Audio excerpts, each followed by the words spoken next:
Hi, this is Anne. Are you at a crossroads in your life? I think most of us are because of the pandemic.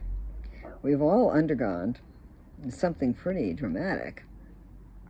We've all been shut away, had to go inward, which was probably good. In my case, it was great, but maybe not for everyone. And so that's what I want to talk about. I want to talk about crossroads. We all have crossroads. We have friends passing away, we have our spouses passing away, we have friends moving away, or we've retired, or we have a new job, or we lost a job, or there's always a crossroads, and we all have to deal with them. And the best way to deal with them, I think, is to see them as an opportunity. When the pandemic came, I said, well, this is an opportunity for me to write a poetry book. So I got busy writing a book about my husband who passed away. And it was great. It was a terrific experience.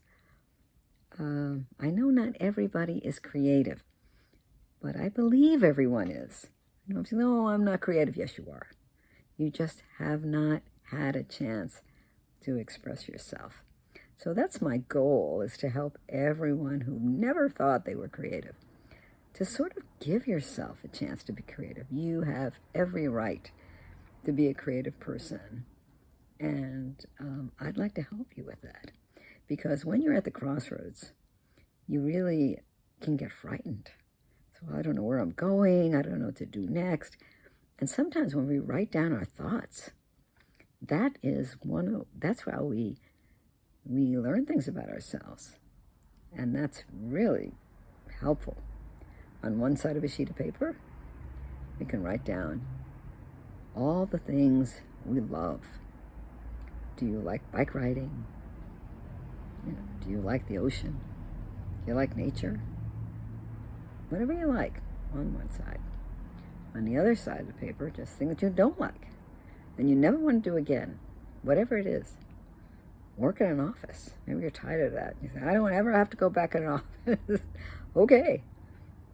I get it. Oh, whatever.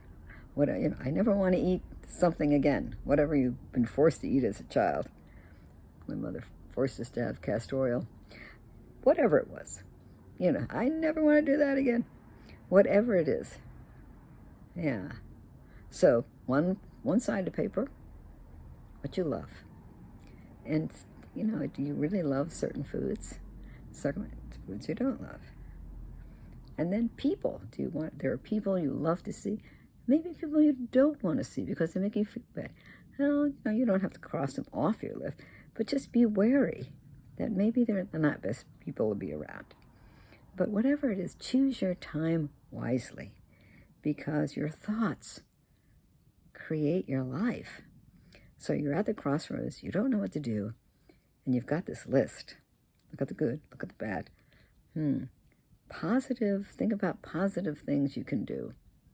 If you haven't had a chance to reflect about what you've always wanted to learn a language. Right now I'm learning French, and for some reason it just dawned on me. I just started studying. Here's a funny story. I had bought the book, this whole session from Great Courses, which I highly recommend.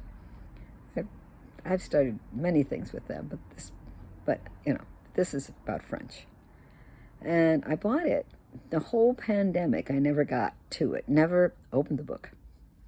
But then I saw a YouTube video by Lydia, a TED Talk. I highly recommend anybody who's ever dreamed of taking up a language, go to TED Talk Lydia, and she will come up. And I think her Lydia Makova or something. She's got a lovely name. Anyway, but just Lydia is all you need. TED Talk. And she comes up and she says, anybody can learn a language. And she talks about how she's a polyglot. And I said, oh, what's a polyglot?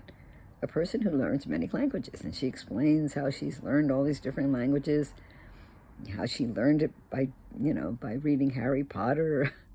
Very inspiring. Well, after that, I went over to the box, dusted off the box, opened it up, and that was 9 months ago.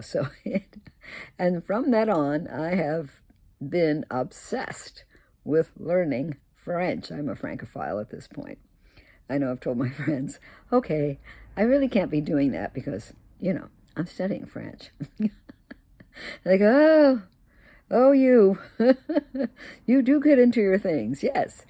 And you know what the best thing about learning French? It is the most diverting thing I've done in a while. I've been a painter in my life, and it's close to that. It's the flow of total divergence. I am so diverted. I don't think about a thing but conjugating a verb or trying to figure out something, or all of a sudden I can read a book in French.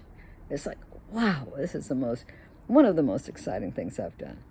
So there you go, my list.